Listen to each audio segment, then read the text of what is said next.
maridadi hapo zikibisha.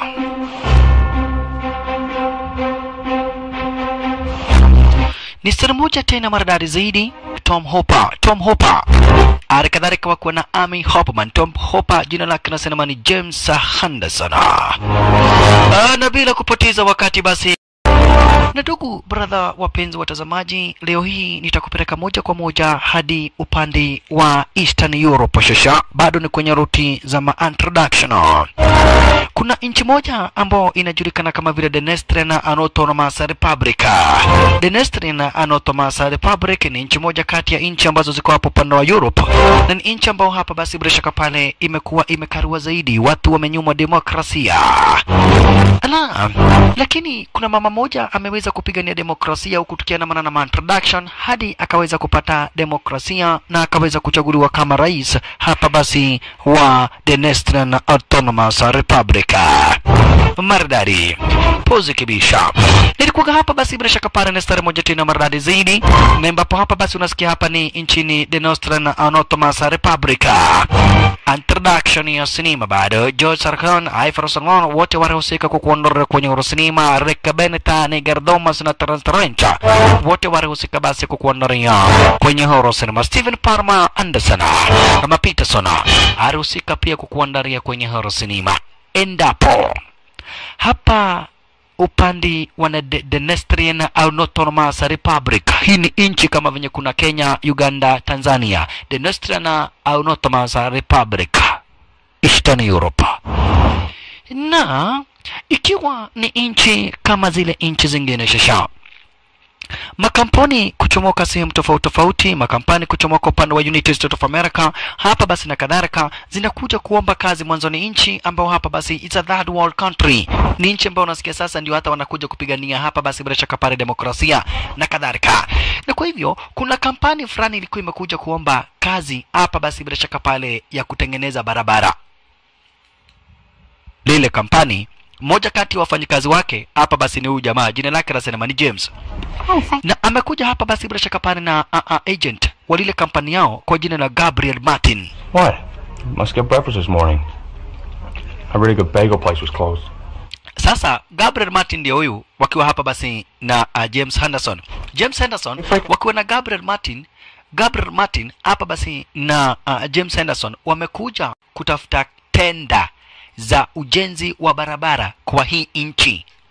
Na kwa hivyo utakuja kuona pahali ambapo walipo, ama ukipenda hapa basi bila shaka pale lile hoteli ambalo walipo ni hoteli ambapo hapa basi madiplomat, hata wakuu wa serikali wenyewe wakitaka kufanya mkutano wanakuja kufanya mkutano basi kwa ile hoteli. Ni hoteli ambayo hapa basi bila shaka pale madiplomats, majournalist, watu wa hali ya juu zaidi hapa ndipo ambapo wanakujaga.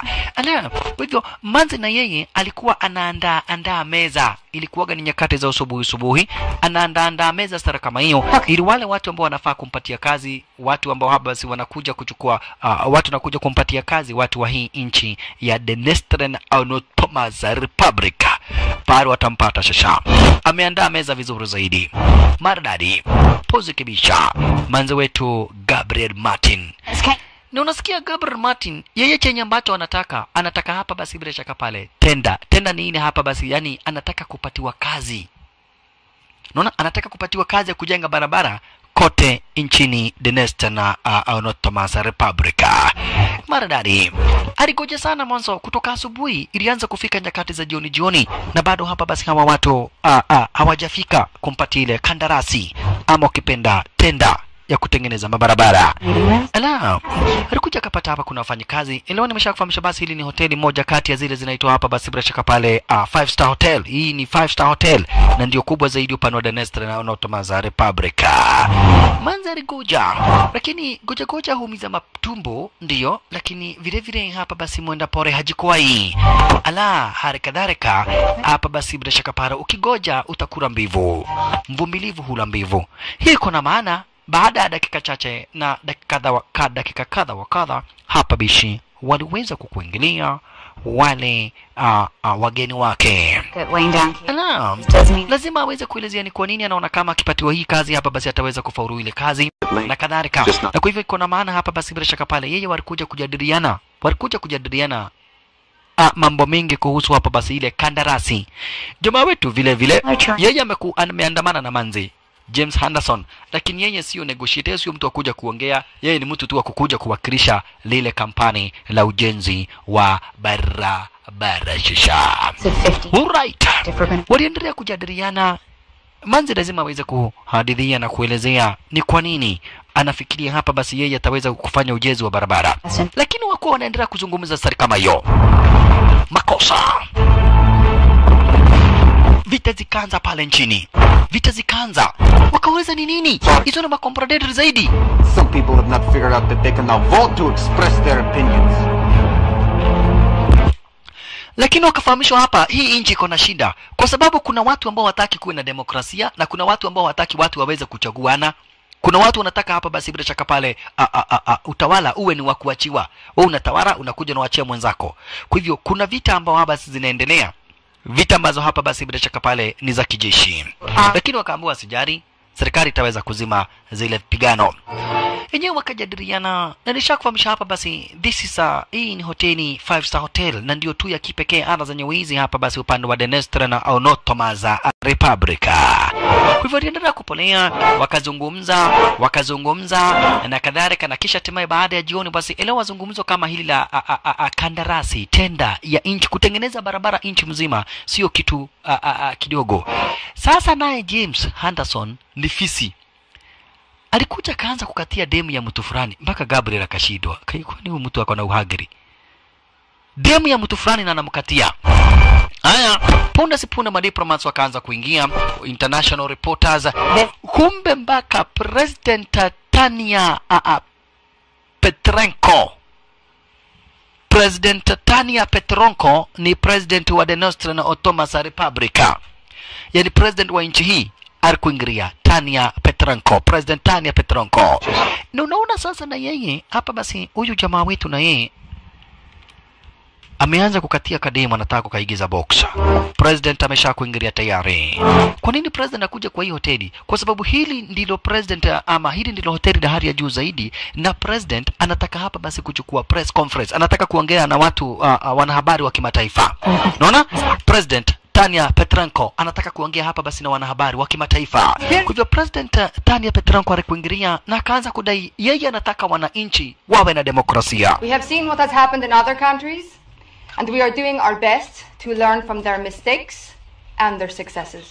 Tumeona venye pahali kama vile Afghanistan kunakaa, tumeona venye Iraq kunakaa, tumeona venye Somalia kunakaa, tumeona venye ambavyo Syria kunakaa, lakini sisi tunataka kutengeneza nchi yetu ya Denestra Autonomous Republic iweze kuwa nchi mzuri zaidi. Na lazima watu wapatiwe demokrasia ya kuchagua wale watu ambao wenyewe wanataka. Kwa hivyo mimi President Tania Petrenko nasimama na haki ya binadamu na nasimama na demokrasia na wananchi watapewa demokrasia. Hiyo hali ya kuwa watu watatawala kijeshi mimi nimekataa. Nimewekwa jela, nimefanywa mambo yote maovu, lakini bado natetea haki za watu na ninasema lazima nchi ya Denestra Autonomous Republic iwe na demokrasia.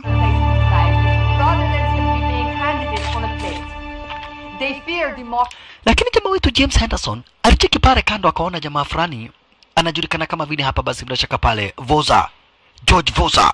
Na anajua George Voza alikuwa hapa basi bila shaka pale ni KGB, alikuwa Russian mafia. Na James Henderson bado anaendelea kukatia cheki, bado anaendelea kukatia demu wa huyu mzee. Mzee na wewe kwani unakuwa na demu tu sasa akakapatia kale kademu namba. Na Gabriel akaona mtu ndiye ametugomiaga. Anaambia kale kademu kakona mtu amezeeka sana, lakini kademu kanaangalia tu pesa. Sema basi pesa ndio kitu muhimu. Hai wewe, mbona unataka kunyang'anya huyo mzee demu? Ai, gadhulika unagakora muno we. Kamzee kamezeeka sana, kafai kuwa na demu mrembo namna hiyo. Sasa watu wote wenye walikuwa hapa mwanzo, most of them wengi wao basi ni madiplomats. Ni watu kuchomoka basi nchi zingine, watu wa maana na kadhalika, kuchomoka United States, majona na kadhalika, watu ambao wanataka tena na kadhalika. Wote ilibidi wakuje msalimie President Tania Petrenko, president wa Denestra Autonomous Autonomous Republic. Asante sana umeradari. Na kwa hivyo hapa basi jamaa wetu aliweza kumsalimia akadai wao wamekuja kuomba kazi ya kutengeneza mabarabara. Wanataka hapa basi hii nchi iweze kuwa na mabarabara kila sehemu hapa basi mashinani na mijini kote kuweze kuwa na mabarabara za kisasa. Asante sana. Na kwa hivyo ikawa ndivyo hivyo na watu wakalala. Lakini usiku wa manane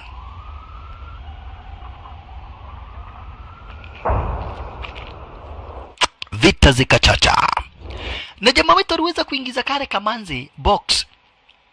Natasha. Kale kamanzi kwa jina na Natasha kaliweza kuingizwa box na jamaa wetu. Kwa hivyo aliweza hapa basi bila shaka pale kulala na kale kademu.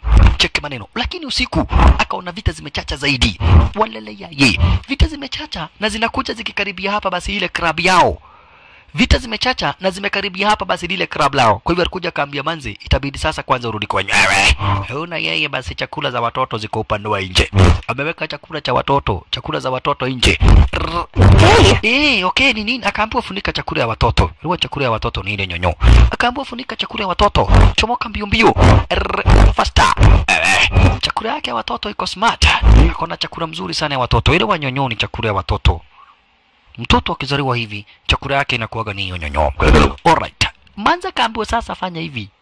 Rudi kwa boyfriend yako kumeharibika. Kaisi huyo boyfriend yangu ni mzee. Wewe mkitoka na yeye Amerika ulikuwa unajua ni mzee. Sasa akaamua kuja kumuita Gabrieli. Ndio Gabrieli wanafanya na yeye kazi kampani moja. Nataka ushike vizuri zaidi.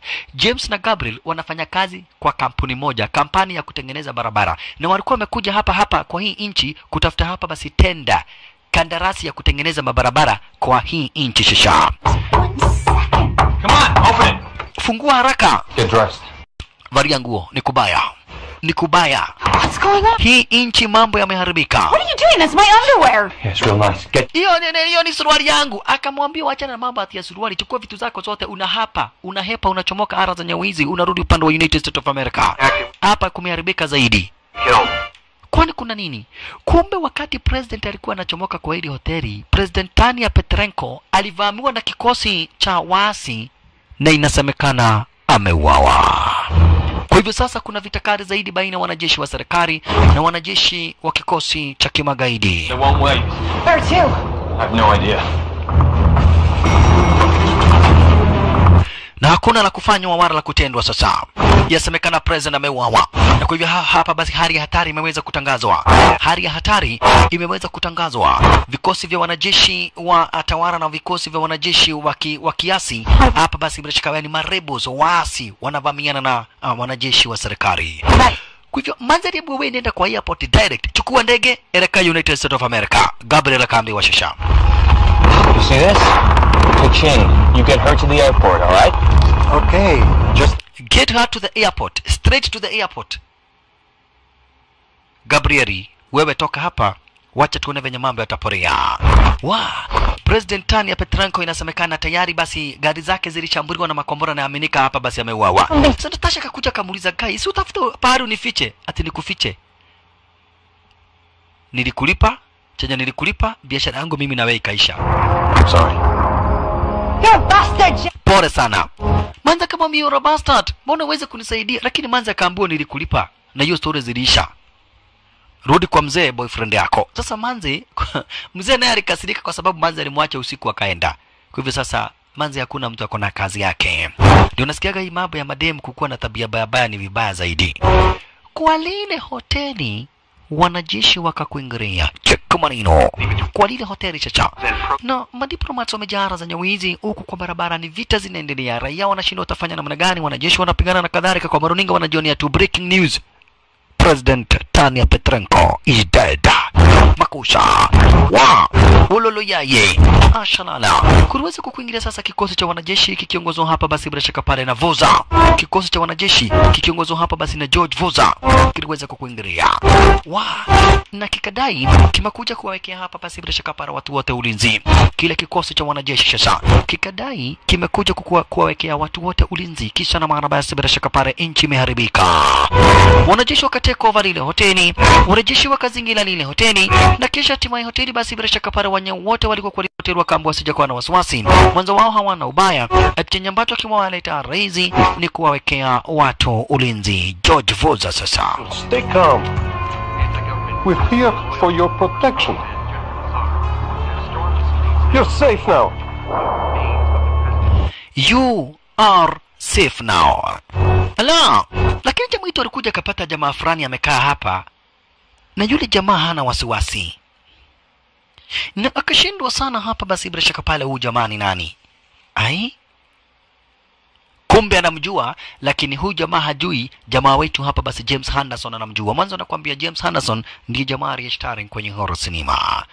Kumbe alikuja akampatia wine akamuuliza, "Hai, mbona wewe hushtuki wala huogopi?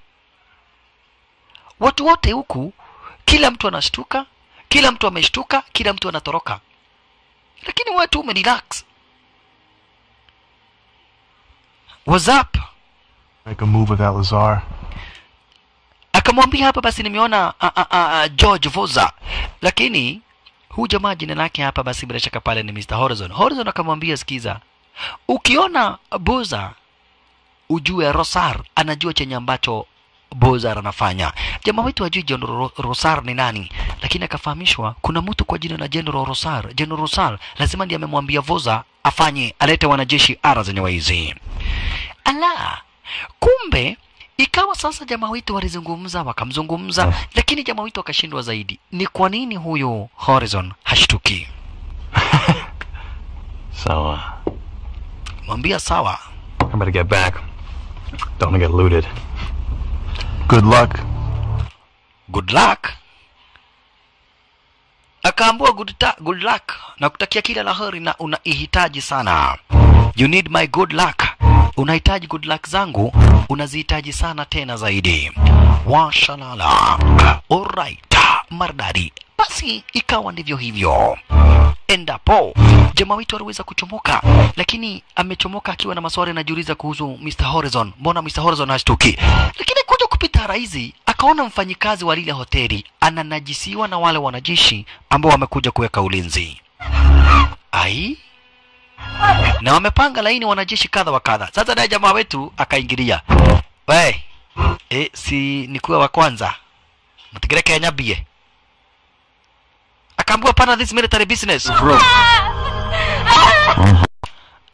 Nini dirabia? Ati nini? Okay.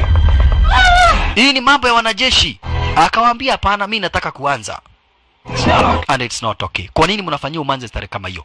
Kwa nini? Kumbe huyu jamaa upande wa mkono anakuwaga wazimu. Kumbe huyu jamaa upande wa mkono ni wazimu. Alishambulia wale wanajeshi. Kwa nini mnajisi manzi? Kwa nini akamaliza huyo?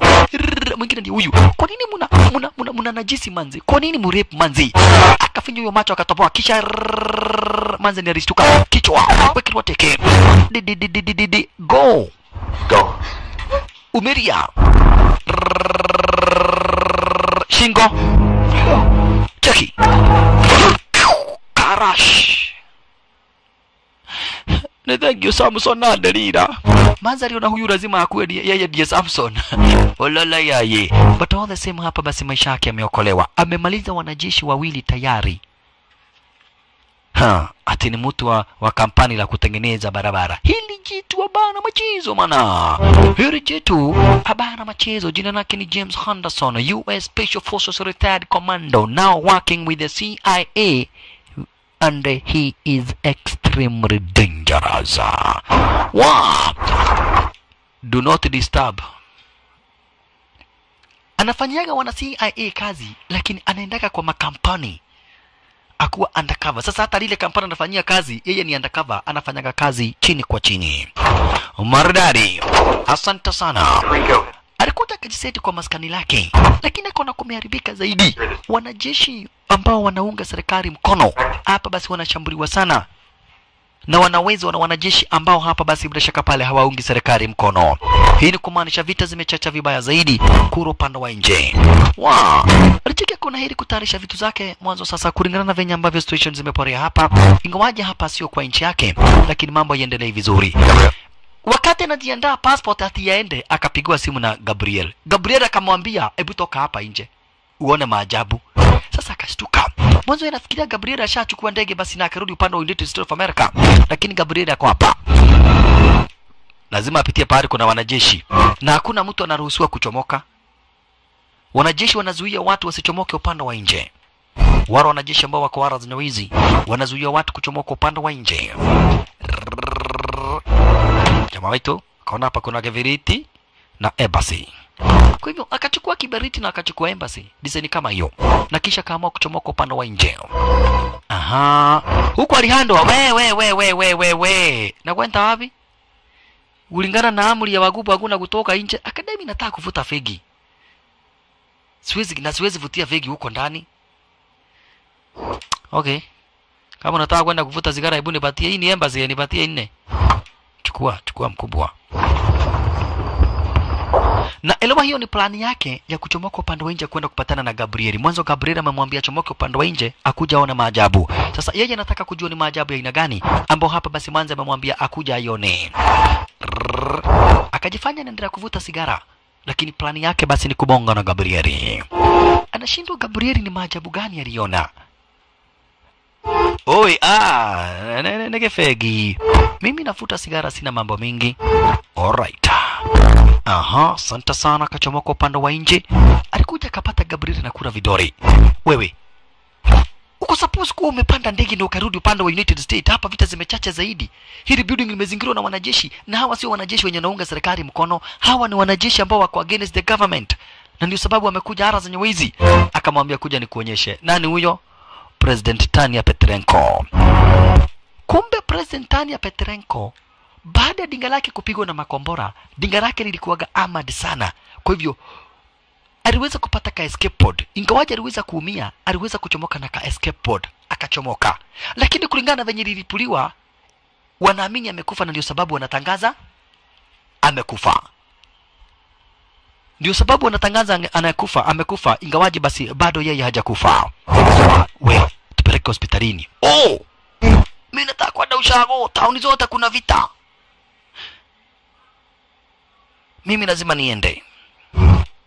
Driver alikataa kuwapeleka hospitalini.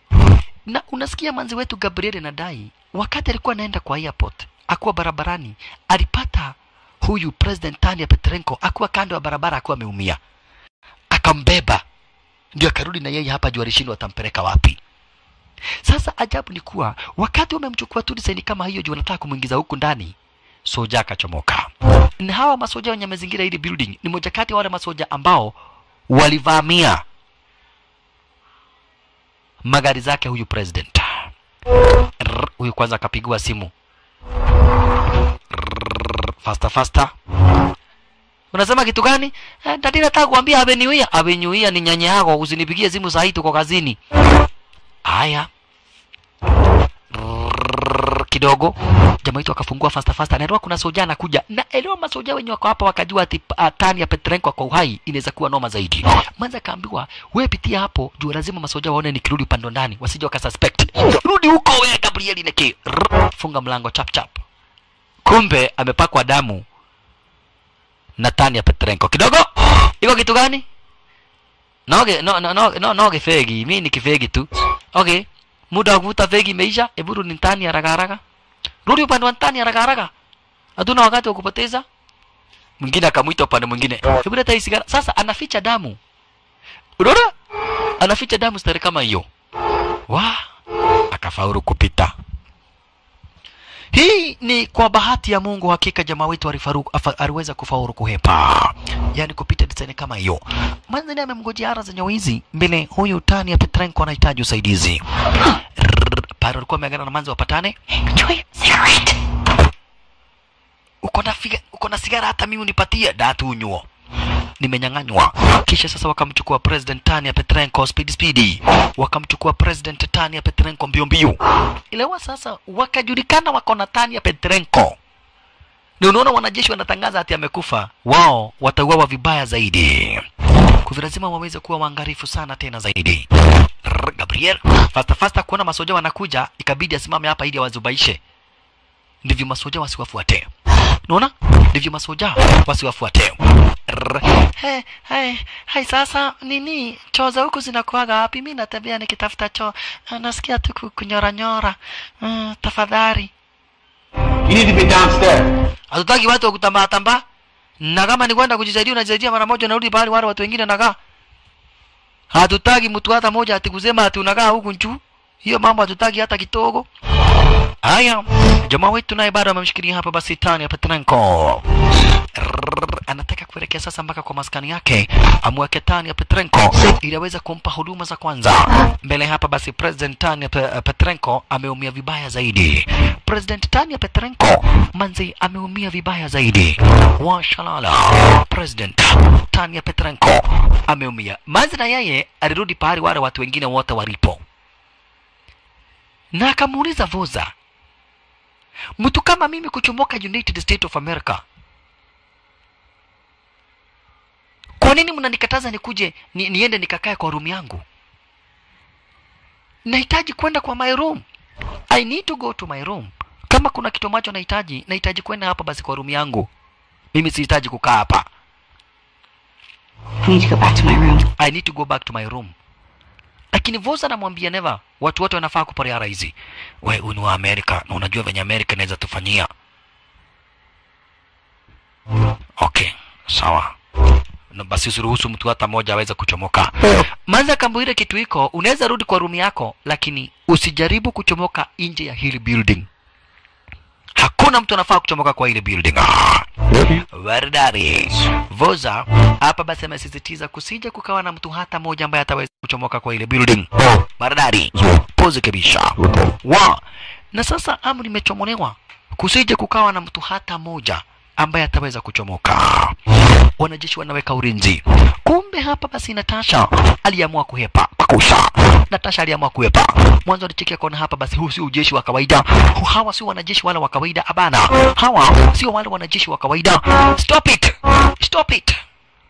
Natasha. Stop it or I shoot.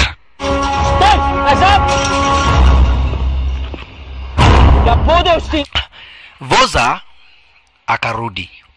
Wacha Voza acheki aone Manza alikuwa anajaribu kuhepa. Na wakati aliacha kuhepa, hapa basi Soja akabakia na yeye. Lakini Voza alicheki Soja akamwambia democracy will make you weak. Hii ndio kitu ambacho hatutaki. Hatutaki hii nchi kuwe na demokrasia. This is not United States of America. This is the Nostran Autonomous Republic. Alichukua bunduki akapiga Natasha risasi ili iwe onyo kwake na kwa mtu mwingine yoyote mwenye anaweza jaribu kutoroka. Pigwa risasi maskini Natasha. Democracy will make you weak. Democracy will make cowards out of you. Hii demokrasia itafanya muwe waoga. Oh, ye kadem kake jamaa wetu hapa basi virashaka pale, kadem kake jamaa wetu hapa basi virashaka pale James Anderson kameuawa. Gabrieli na yeye baada ya kulazimishwa rudi kuru upande wa nje aliruhusiwa kurudi upande wa ndani. We, ni nini unatoa guo? Kwani unafanya nini? Nimetoa tu guo juu ya joto. We, ulikuwa umefanya nifikirie vibaya. Haya. Sasa President ako na kidonda. Wanajeshi ambao wamechukua serikali wanaamini amekufa.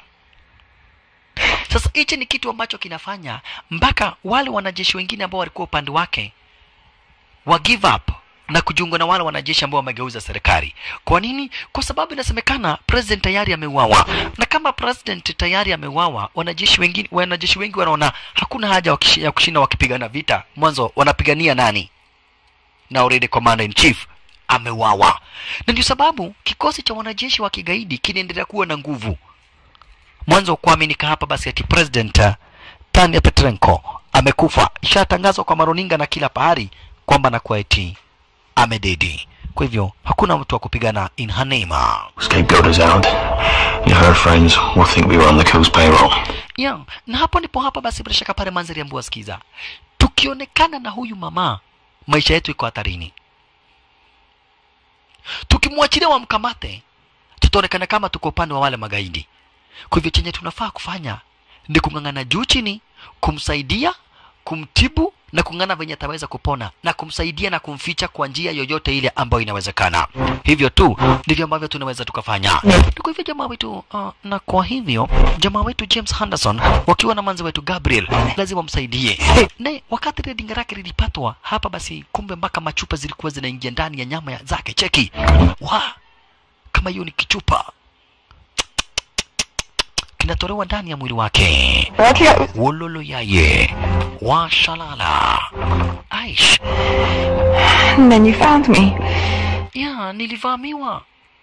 Wakati nilitoka hapa, kuna watu walikuwa hapa ambao naona ni watu kama vile kinavoza. Waliweza kuelezea venye ambavyo nimeenda. Msafara wangu wa magari ukavamiwa na makoroboshta. Tukavamiwa vibaya zaidi. Hata ni kwa bahati ya Mwenyezi Mungu. Wakati waliona dinga langu limelipuka, hawakujua linakuwaga na escape pod. Wakadhani nimekufa. Lakini nilifika pahali mpaka manze wetu basi Gabriel akamuuliza jamaa wetu, where did you learn to do this? Ulisomea wapi Scotch, is that a good idea?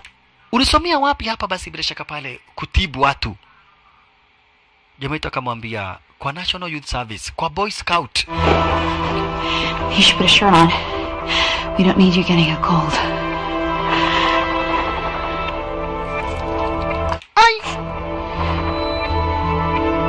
What? Seriously, where did you learn how to do this? Boy Scouts. Boy Scout. Ati sasa kwa Boy Scout ni alisomea hapa basi. Mwanzo manzi ajuagi huyu jamaa is a Special Forces Retired Commando. Ni kitu ambacho manzi ajuagi. Lakini manzi akatumwa akaambiwa aende nunue chakula na nunue hapa basi bila shaka para kamnywe so. Maradadi ili waweze kukaa out of stress. Ukutaza mama akaambiwa itabidi ukunywe hii whisky ili tuweze kupunguza uchungu. Mama akakunywa whisky chupa mzima. Maridadi. Alewe asisikie uchungu. Kisha kaambiwa hii ingine ni ya kuosha kidonda. Mwanzo mama ako na kidonda ambacho hapa basi bila shaka pale kina uchungu zaidi. Akaambiwa hiyo nayo ni ya kuua germs ambazo zinaweza kuwa hapa basi kwa hichi kidonda. Hiyo ni ya kuua germs. Na kisha sasa ni osha kidonda na kisha hatimaye basi niweze kukishona. Lakini mama alimuuliza uwezo kama ulisomea hii story hapa basi bila shaka pale kwa Boy Scout, where did you learn it from? Mwanzo hata design unashona wewe lazima umesomea udaktari. Punde si punde kwa lile hoteli akakuingilia General Rosar. General Rosar ndiye anataka kuchukua hapa basi bila shaka pale serikali. Na anajua hapa kuna majournalist. General Rosar anajua kuna majournalist wa kimataifa. Hapa kuna wanahabari wa kimataifa. Na kwa hivyo General Rosar anaweza kukuingilia. Baada ya kukuingilia hapa basi bila shaka pale sasa anataka kuweza kumeka press statement. Aseme yeye sasa ndiye kiongozi wa nchi. Anataka kusema yeye ndio kiongozi wa nchi. Na utaona wako pamoja hapa basi bila shaka pale nani? Na George Voza. Wakati manzi aliona hivyo na ameona General Rosar akawara zenye hizi na wako na Voza akajua sio kuzuri. Wanahabari wa kimataifa nao wakawara zenye hizi. Do you have any idea how lucky you are? Mnajua nyinyi ndio mtaweza kutangaza story kuhusu venye ambavyo nchi yetu ya Denestria na Autonomous wamepata uhuru? Wamepata president mpya? Gabriel, Listen, your neighbor gets you to shut up. General Lazar. General Rosar ako hapa. Na kwa hivyo ni kumaanisha anataka kutake over nchi. Nataka usikize wakiongea. Today, here, at the very place for the rights of our people was hapa kwa hii hoteli. Tanya Petrenko and her fellow travelers. And she had the temerity. Utawala wa President Tanya Petrenko umeisha. Na utawala wa General Rosar unaanza leo.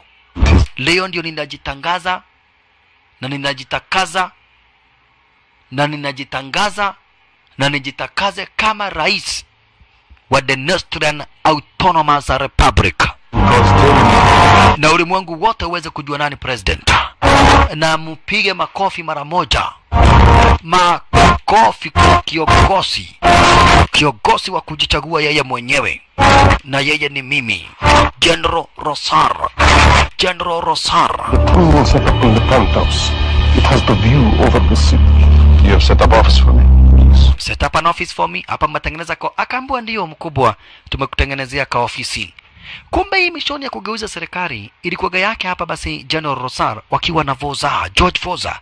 wao ndio waliweza kuchora hiyo plan yote, waweze kumuua Tanya Petrenko the president, na waweze kutake over government ama ukipenda serikali ya The Nostra Autonomous Republic. Ndugu brother mpenzi mtazamaji, sasa ikakuja kuwa noma zaidi.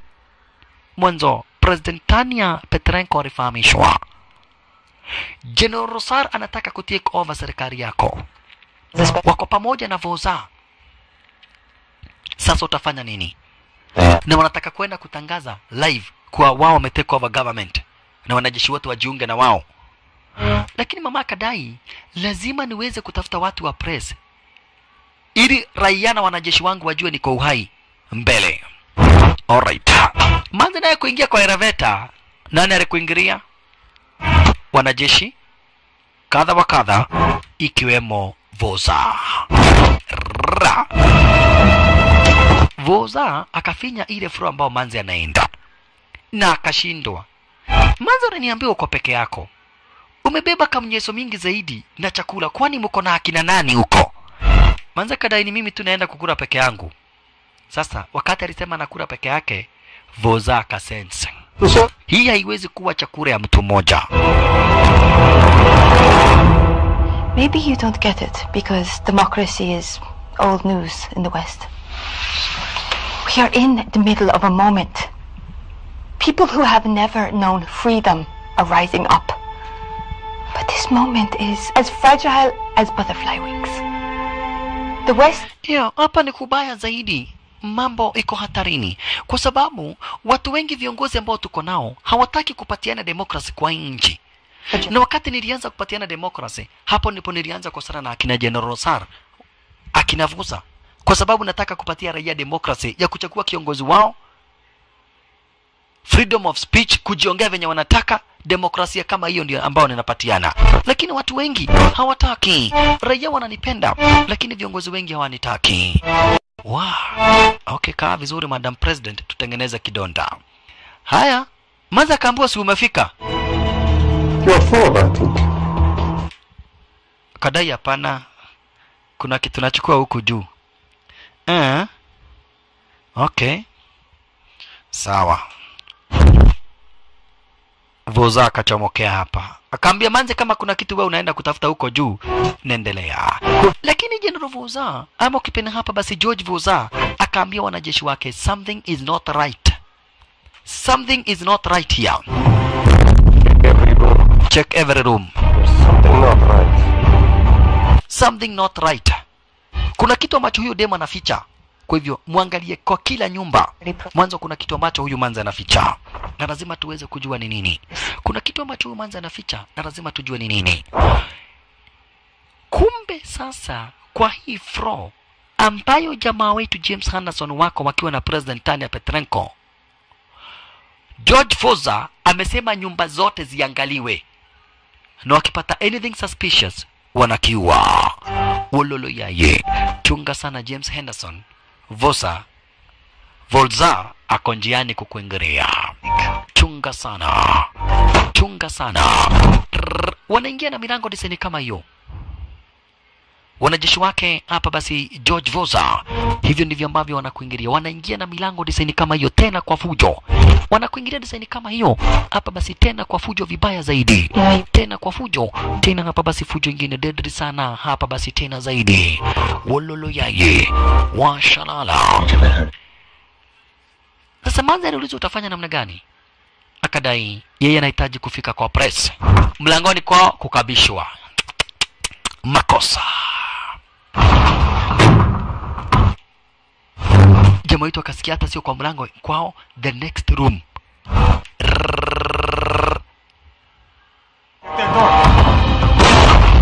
Wanaingia na milango. Shit.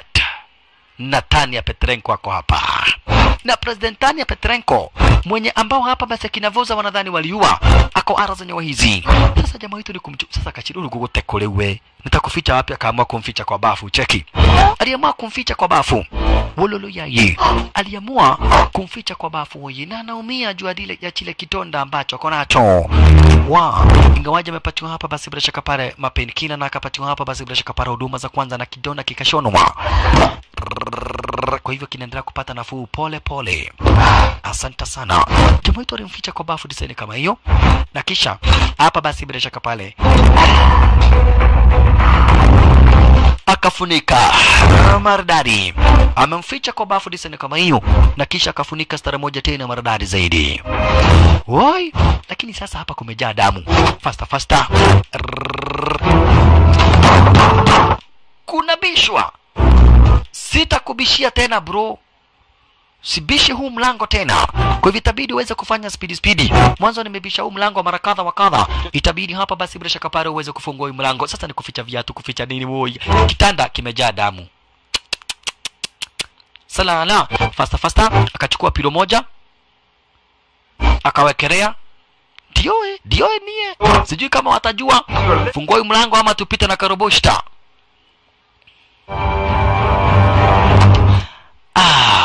Siji kama nyinyi mnasikia kukinuka choo. Nilikuwa choo hata umeniharakisha hata sijamaliza kuenda choo vizuri.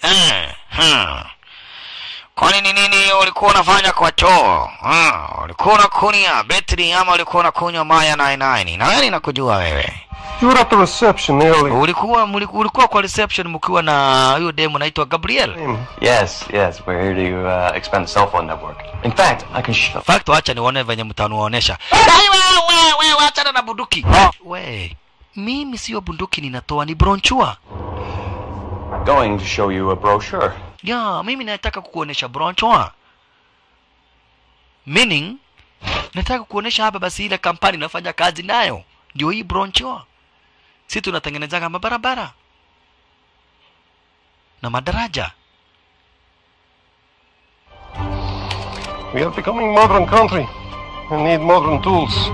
Ya, hata sisi tunakuwa modern country, tunahitaji vitu za kisasa. Long. Otherwise, nimeona ile kazi unafanya kazi. Sijui naye ni hii choo yako, acha nisikie kweli kama ni choo mzuri. Akaingia kwa bafu, pia yeye anataka kukojoa. Walala yaye. Na kwa ile bafu, hapo ndipo hapa basi bila shaka pale Tanya Petrenko alipo. Hapo ndipo Tanya Petrenko alipo. Imamo kule. Alala yaye. Huna amerelax. Amewacha kuonyesha jamaa wetu bunduki. Voza akaenda msalani, akajisaidia, hata kanawa mikono na akaamua hapa basi kuchomoka. Kisha kabla hajachomoka akachukua hapa basi bila shaka pale kitambaa, akajipanguza mikono na hakika bila shaka kaamua kuchomoka. Maridadi, pozi kibisha. Lakini kidogo akaona katone ya damu.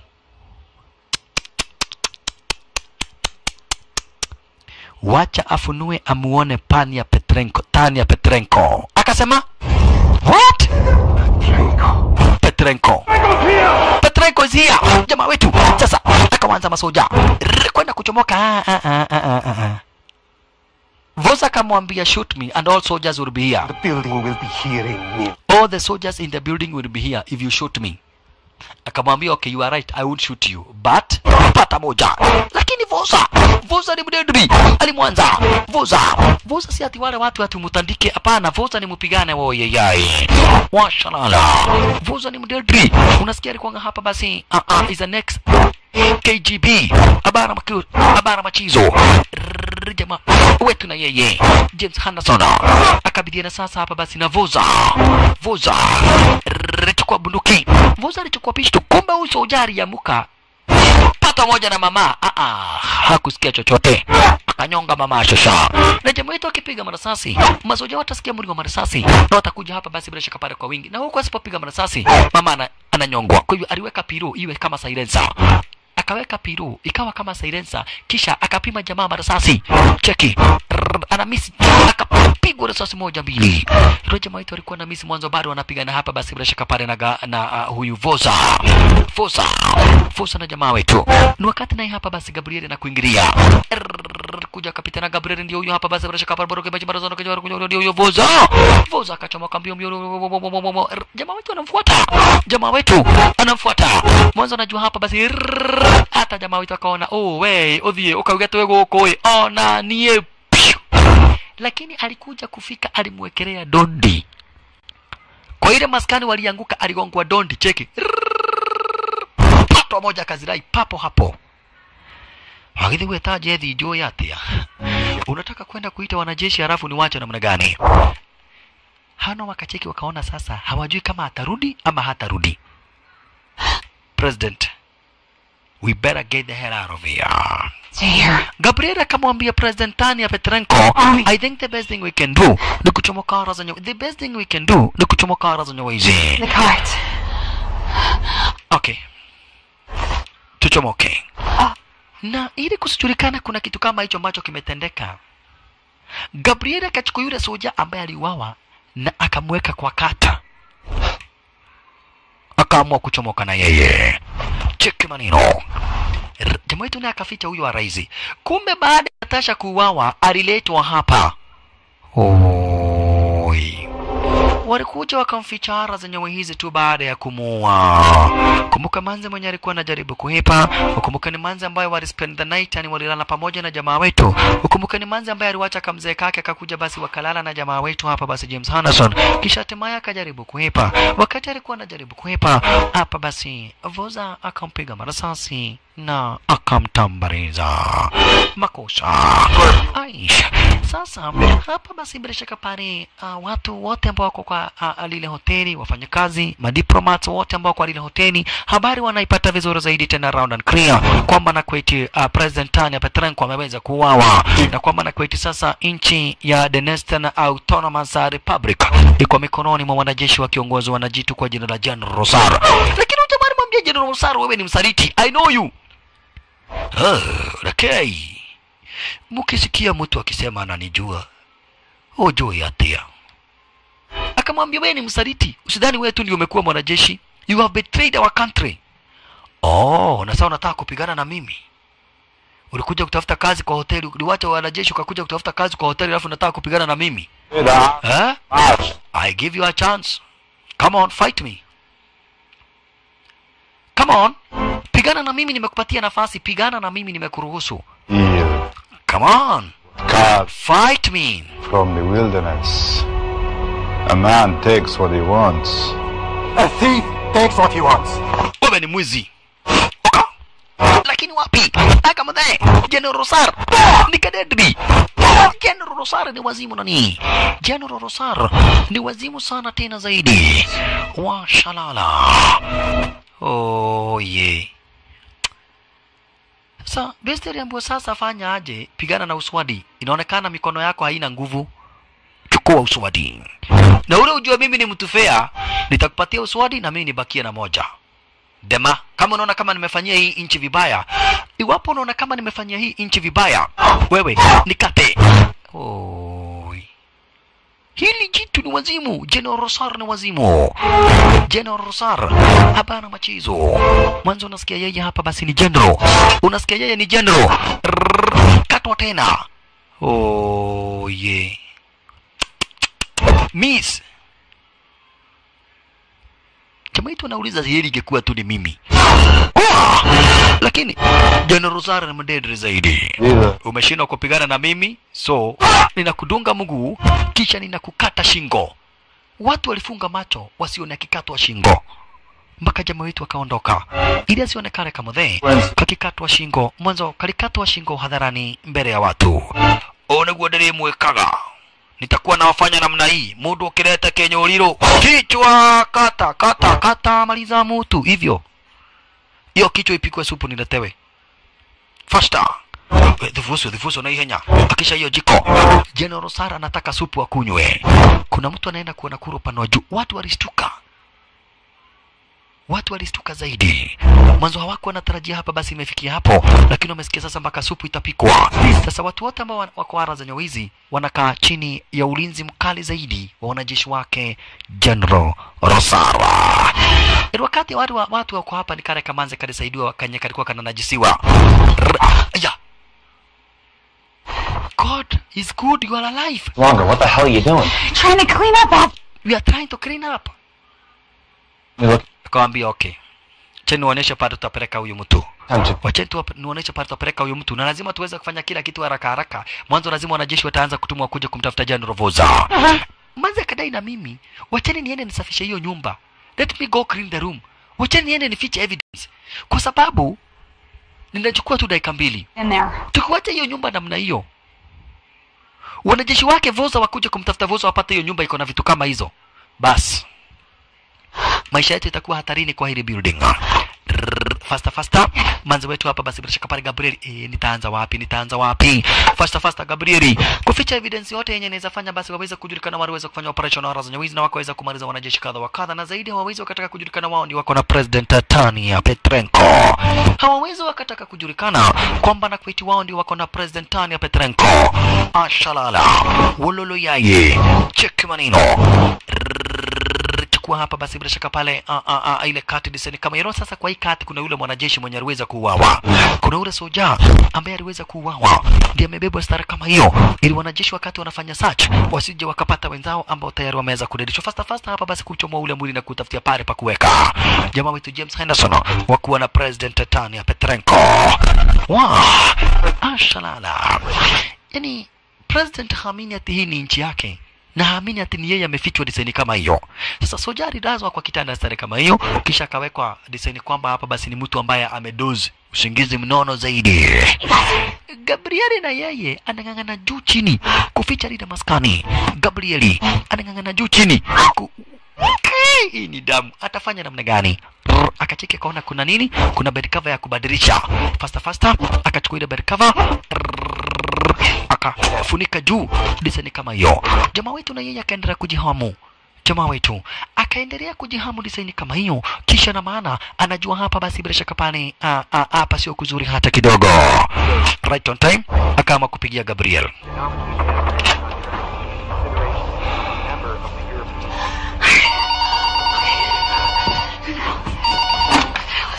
Gabriel, how's it going? Harakisha uchomoke. In 314. Ukuje room 304. Fanya speedy. Manze kwenda kuchomoka akaona tono nyingine ya damu. Kugeuza damu mingi zaidi akawekelea hiyo. Olala yaye. Akakuja hapa akafunika na kiti. Akaona upande wa chini tena kuna damu. Akawekelea hiyo. Tena akakuja akaweka matawels. Kisha hapa kuna kadamu akainamisha hiyo stare kama hiyo. Unaona? Inamisha stare kama hiyo kuficha damu. Kuja hapa chini akaona damu nyingine mingi zaidi. Akakuja akanyafanya sasa ni tawel imeanguka. Unaona? Ati tawel imeanguka. Punde si punde. Mlangoni kuna bishwa. Kwa ile nyumba yenye iko next kwa nabisha.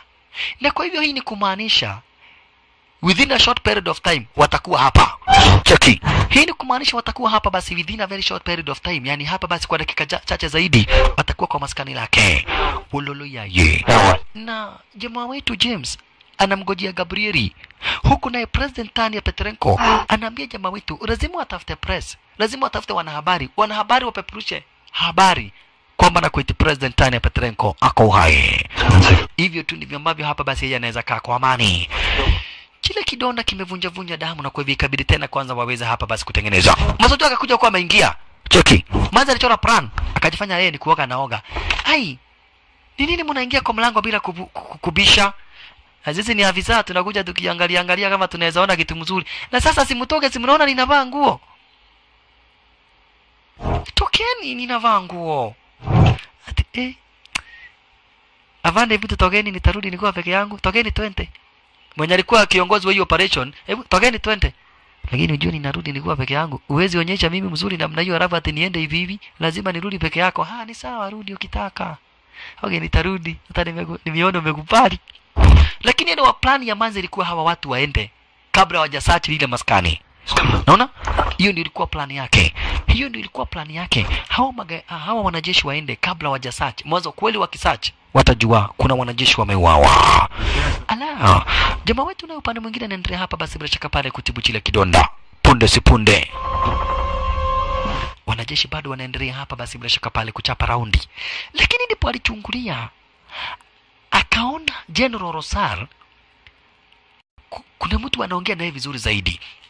Usijali. Teda zote ni zako. Tutaongea.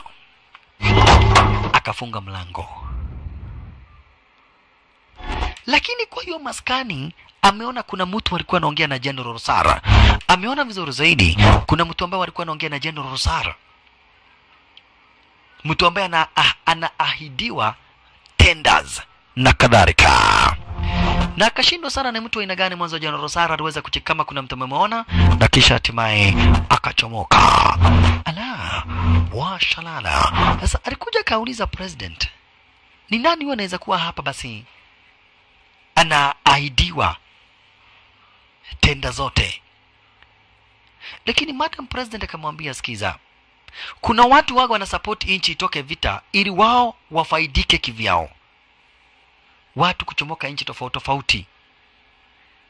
Ndipo jamaa wetu akamwambia, basi kuna jamaa moja ambaye already hapa basi anaomba tenda, kuna jamaa moja ambaye anaomba tenda, na kwa hivyo ni kumaanisha ni moja kati ya watu ambao wamempatia General Rosar pesa mingi zaidi za kuweza kugeuza serikali yako.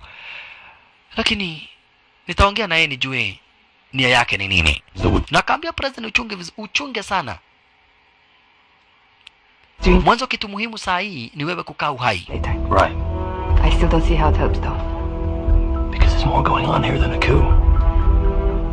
I think the Tsar just met with his fixer and... I think I know who it is. I think I know who it is.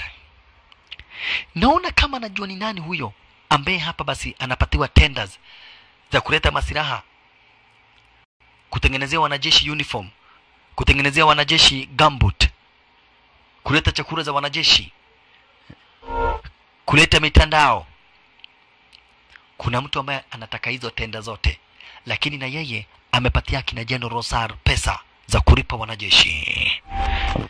Akaambia mama, weka hapa, wacha nifanye uchunguzi moja mbili.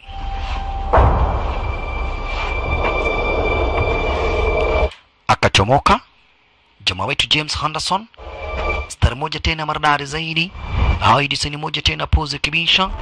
Akachomoka jamaa wetu James Henderson, pole pole, mos. Unaona? Amechomoka pole pole tena hapa basi, ukipenda mos. Jamaa wetu akaingia kwa maskani lake Mr. Horizon. Mwanzo anataka kujua Mr. Horizon ni mtu wa aina gani. Mbele kuna kitu moja ambacho hapa basi anajua vizuri zaidi. Yeye akiwa hapa basi na yule ujuzi ambao ako nao, anajua cop haiwezi kahappen hivi atibure. Kuna wale ambao watafaidika na hii cop. Cop ni ile hali ya wanajeshi kuchukua serikali. Kuna watu ambao watafaidika na kuna watu ambao wamepatiana pesa. Na hao watu lazima Mr. Horizon ni mmoja wao. Kwa hivyo jamaa wetu alianza kuchunguza kwa lile maskani, anatafuta kama anaweza ona chochote. Wakati ule basi vita zinaendelea, kwa maruninga inatangazwa tu venye watu wanaendelea kuuawa. Punde si punde, Mr. Horizon, ni nini unatafuta? We'll make mistakes. But drop the piece and step back. Weka bunduki kando na urudi nyuma. Ni nini unatafuta? Mimi nilikuwa nataka kukuibia tu pesa kidogo. No giritoe digirithate, wewe unakaa mtu akona pesa mingi zaidi. Kaa hapo chini. Tafuta ng'ombe. Aisine mehuana. Mtu anaweza kuibia kitu anakaa. Unaona huyu no akoiye. Unaona mtu kama wa Magui ukimwangalia unaweza ona huyu anaweza chukua kitu yako. Mtu kama wa Magui. Lakini sio mtu kama wewe. Wewe sio mwizi. Kuna kitu kingine ambacho unatafuta. Na utaniambia, who are you working for? No, there's more. We blow your cover. We tell everyone that your employers are financing the coup. Sorry. Akamwambia, acha nikwambie, mimi najua wewe ndio umefinance hii coup. Wewe ndio umefinance hii coup. Lakini Mr. Horizon akamwambia, ndio natumiaga akili mimi. Chenye ambacho natafuta ni biashara. Nitawapatia bilioni 1, wanipatie biashara yenye itaniletea faida ya bilioni 10. Hiyo mimi sikatai.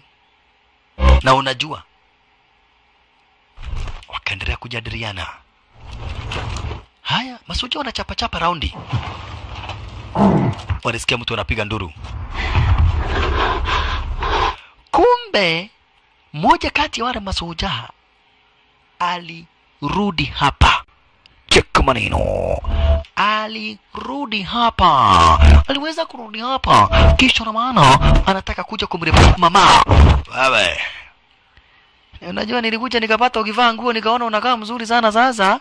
Nataka nisikie tu mzuri kidogo halafu niendelee tu na kazi zangu za kila kitu. Jamaa wetu akaambiwa hii ni silencer. I want to know who you are working for. Akadai I work for General Rosar. Freelancing. Kudai anafanyia General Rosar kazi, jamaa wetu basi akadai Mr. Horizon akadai wacha nipigie Rosar. You can say he takes my calls. I'm working for Vorza. Akamwambia now I'm working for Vorza. Vorza? Frankly?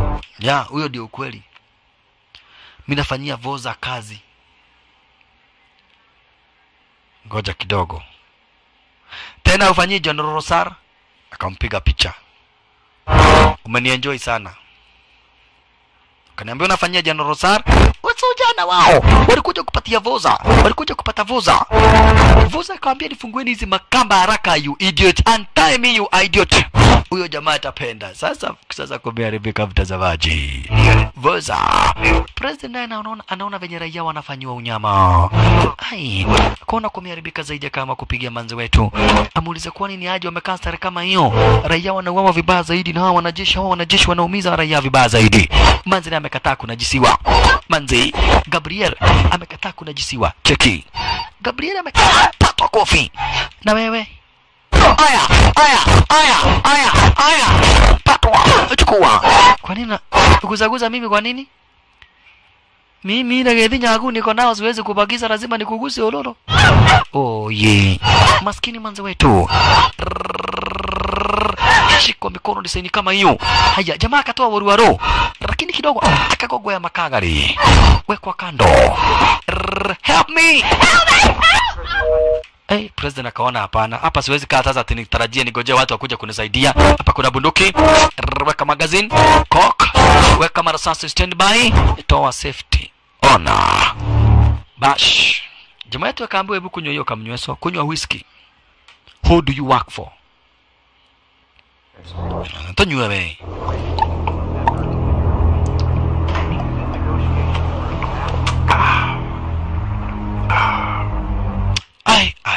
Ai. Shohi kuagira. Puppet masters. Sasa jamaa wetu alikuwa amesema anafanyia Vorza kazi. Kisha akasema anafanyia General Rosar kazi. Sasa baadaye akamwambia huyu Horizon, Mr. Horizon, wacha nikuambie ile pandi yenye huko itaruzi. Kwa sababu unajua President Tanya Petrenko ako uhai. Na ako kwa room yangu kwa hii building. Okay, fine, immunity. Now who's the new puppet? President Tanya Petrenko. Bullshit.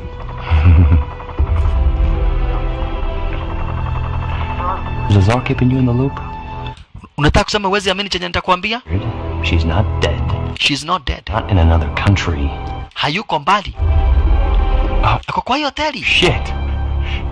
She's in my hotel room. Ako kwa hii hoteli, ako kwa room yangu. Hotel. Ako kwa hii hotel. Balls, I'll give him that. Ukweli? Working with... Kwa hivyo sasa watu wa news ni wazimu. Kama uamini, wacha nikuulize. Walisema alikufa. Mwili yake iko wapi? Haya, naanganima we. Mwili yake iko wapi? Amezikwa wapi? Ako kwangu. Huyo ndiye mimi nafanyia kazi. Kuna uhakika?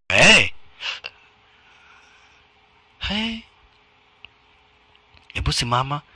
Unajua ni kitu mimi naweza amini juu wenyewe venye unasema ni kama ukweli. Unajua kuna uoga unaweza nidanganya ikae kama ukweli. Twende unipeleke pahali yako. Huku mwanzo naye taabu yenye imemkula. Hujawaiona. Soja anataka tu kumnajisi. Akijaribu kutoroka anakamatwa. Wekwa kando. Huyu soja anataka tu kumnajisi. Oye. Mama aling'ang'ana akang'ang'ana mpaka sasa mwivu. Ameng'ang'ana dakika nyingi zaidi. Aking'ang'ana na yule soja asija kamnajisi. Ulolo yaye. Lakini alipigwa marasasi na President Tanya Petrenko. Na jamaa yetu akasikia mlio wa marasasi. kumaanisha sasa noma imeanza sasa. President Tanya Petrenko anajua kutumia bunduki yeye bana machizo.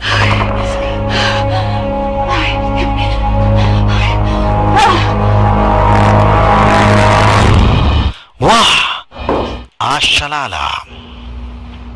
It was a past life.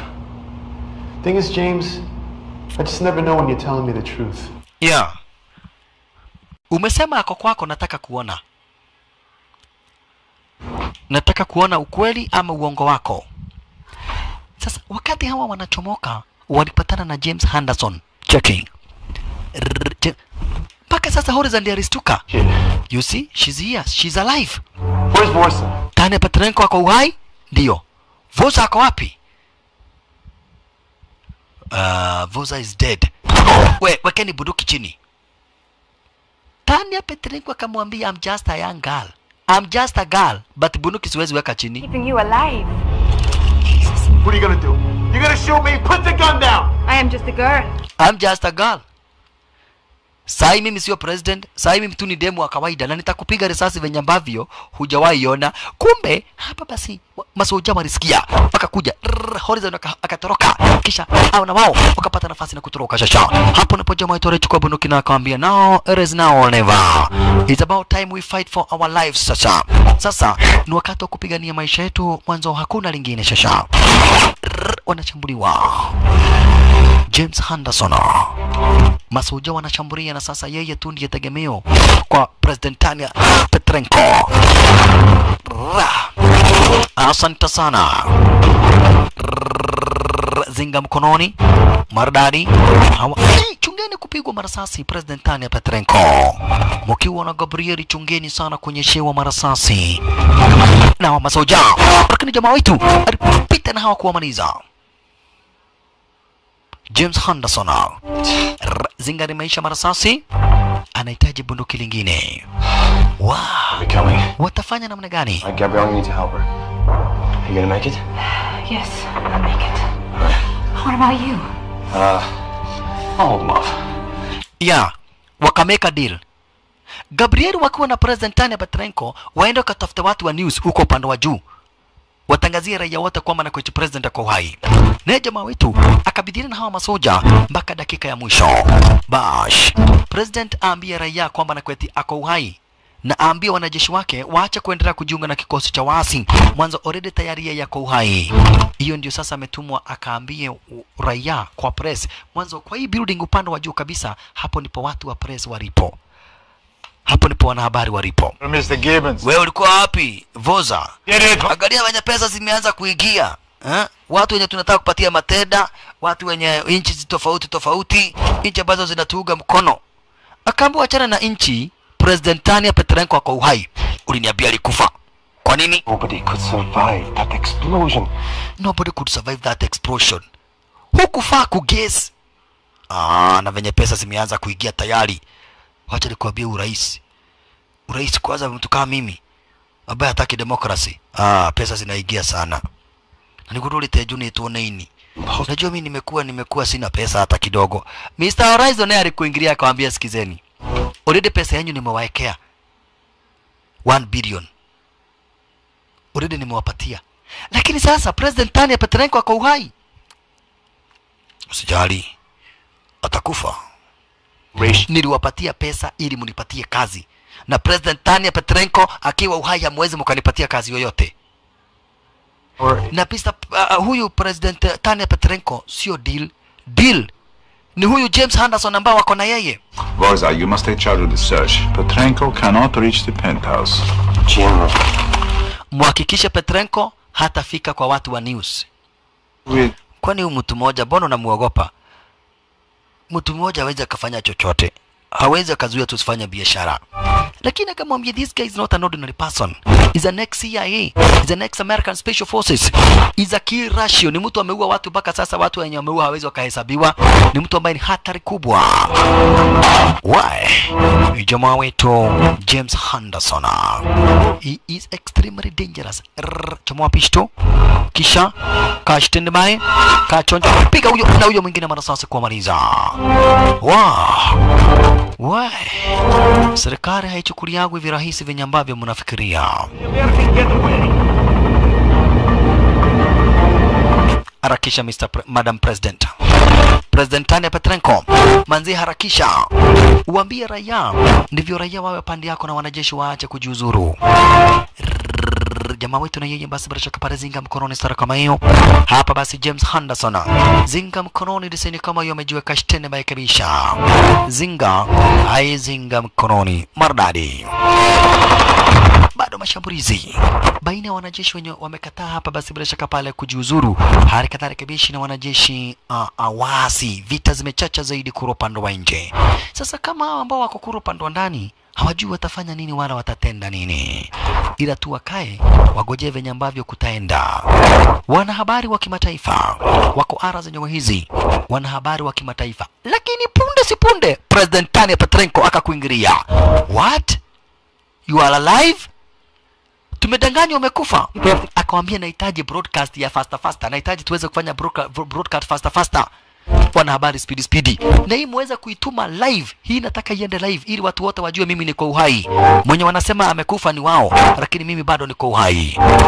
Madam Tanya Petrenko akicheki na kuona venye nchi yake hakika inaharibiwa, venye ambavyo hapa basi mabuildings zinaripuliwa, zingine zinachomwa, wanajeshi wanauana wenyewe kwa wenyewe, hakika anaona ni vibaya zaidi. Nchi yake imeweza kuharibiwa zaidi na watu wachache wenye tamaa wakisaidiwa na wanabiashara kama kina Horizon. Jamaa wetu na yeye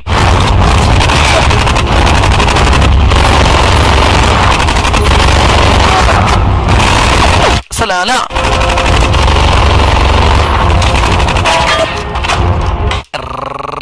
faster, chukua pisto, weka magazine. Wako wengi majangili, piga marasasi maridadi, kisha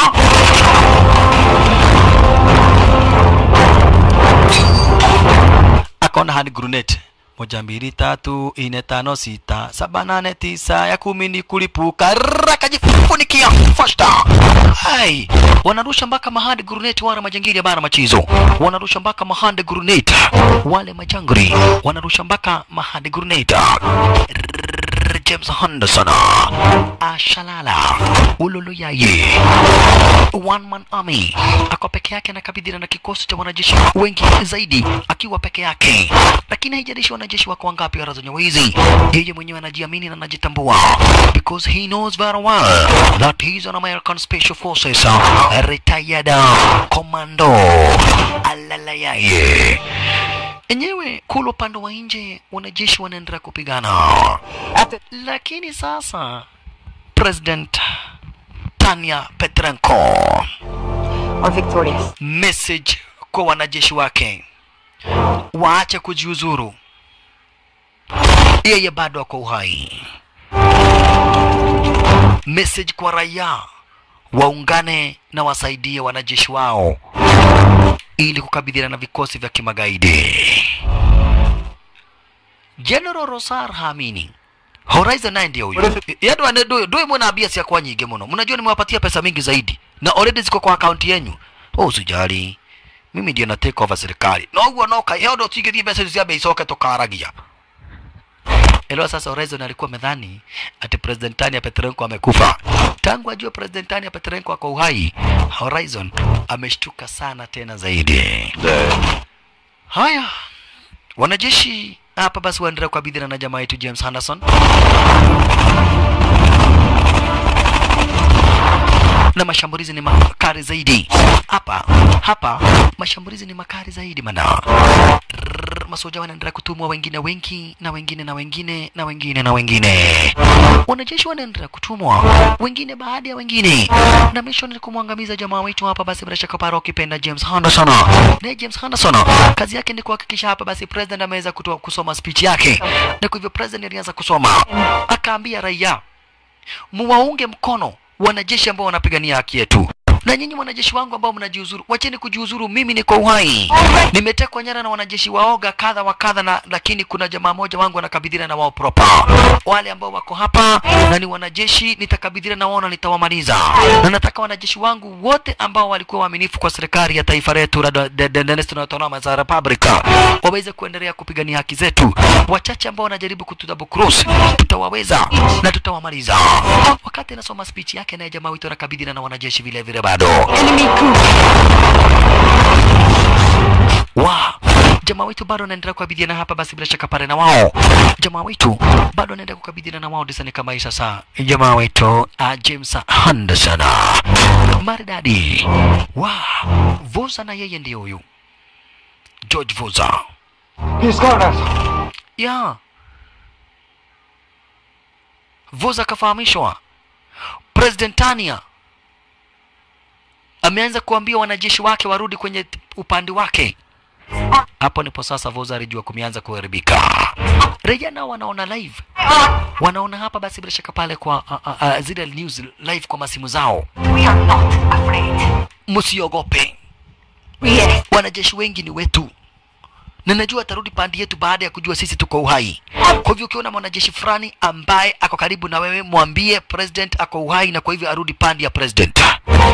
Waliamua kufanya president ako uhai. Na mrudi upande wa president. Wachaneni na huyu General Rosara.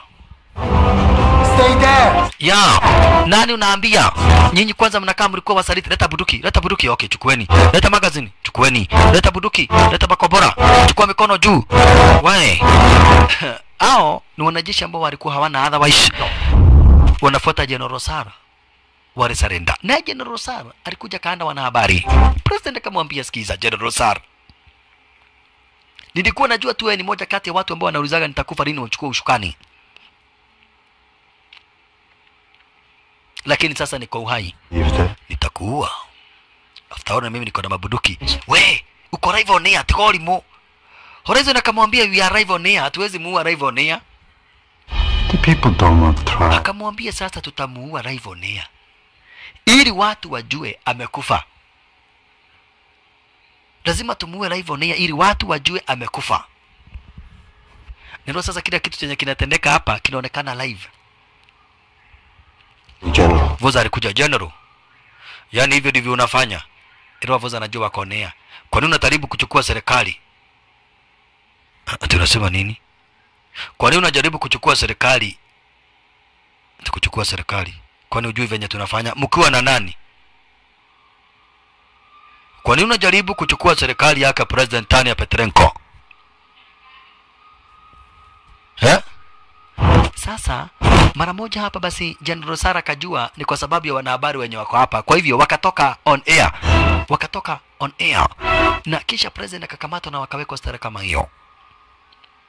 Jamaa wetu bado anakabidhiana hapa basi bila shaka pale na masoja. Imagine ako peke yake. James Henderson bado anakabidhiana na masoja. Na just imagine ako Kimansoro. Ulolo yaye. Washalala. Anakabidhiana na wao proper design kama hiyo na ako Kimansoro.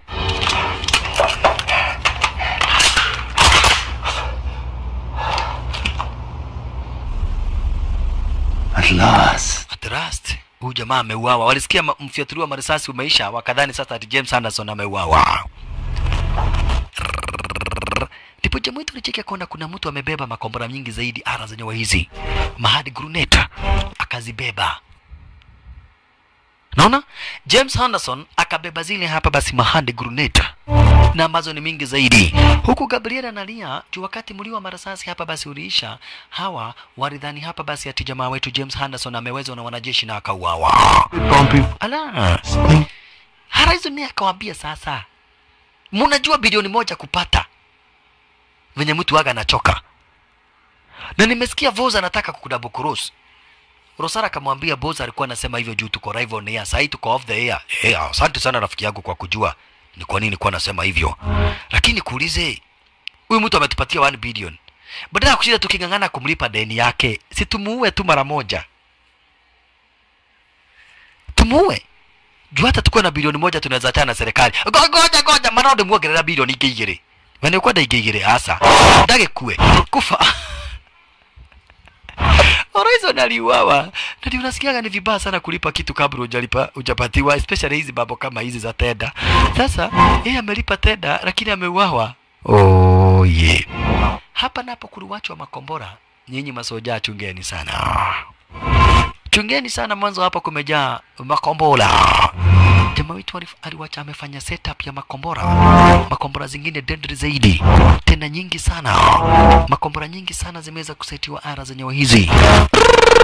Masoja kama 50. Check venye walifanyiwa. Uliwa. Kama 10 sisi tuko na bilioni 1, tuachane na hiyo mambo ya serikali. Tuachane na hiyo mambo ya serikali. Lakini hawa tutawabeba kama nini? Kama human shield. Wabebe president na Gabriel kama human shield. Yani wao watu wa kujikinga na wao. Alright. James Henderson naye ndiye huyu na hana speedy. James Henderson ndiye huyu na hana speedy. Kuchomoka walipata raia wote wameshachukua bunduki zenye zilikuwa na masoja. Stand back or we'll shoot. Lakini Gabriel na president wakanyang'anya bunduki namna hiyo. Gai. Kale kuenda na 1 2 3. Wakanyang'anya bunduki design kama hiyo. Venye walijanganya bunduki hata wao hawakujua. Kisha saa jamaa itoka kuingilia akamwambia, wewe Rosar, niliona unapenda sana kupigana na uswadi. I'll give you a chance to prove yourself. Perfect.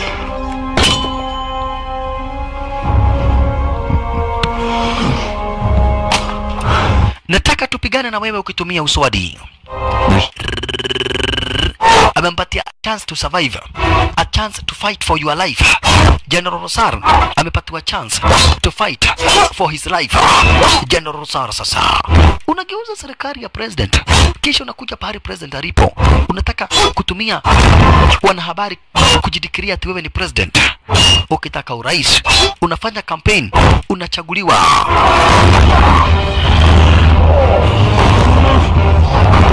Wala sio kujaribu kugeuza serikali kijeshi.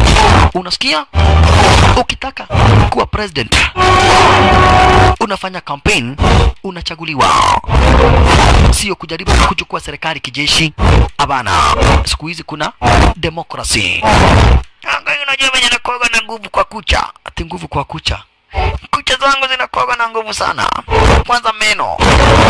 Kaweka jamaa wetu kando. Kumbe jamaa wetu alicheki pale mbele akaona uswadi. Cheki akaona wewe General Rosar, siku zako za kuishi zimeisha. Kamdunga matumbo design kama hiyo. Uswadi ukaingilia kwa matumbo, ukatokea ukapita katikati ya moyo, ukitokea upande wa Ravash. Akamwangamiza na akamwambia there is a reason it was called the Dark Agency. Yani hizi ni zile siku ambazo sio siku hivi hivi. These are the dark ages, man. These are the dark ages. Nimebakisha kidogo nikuwa president, nikauawa. Ni ulimo. Unakochukua bunduki alipigwa risasi ya kichwa na kale kamaze kenye kalikuwa kanalepiwa kakasaidiwa.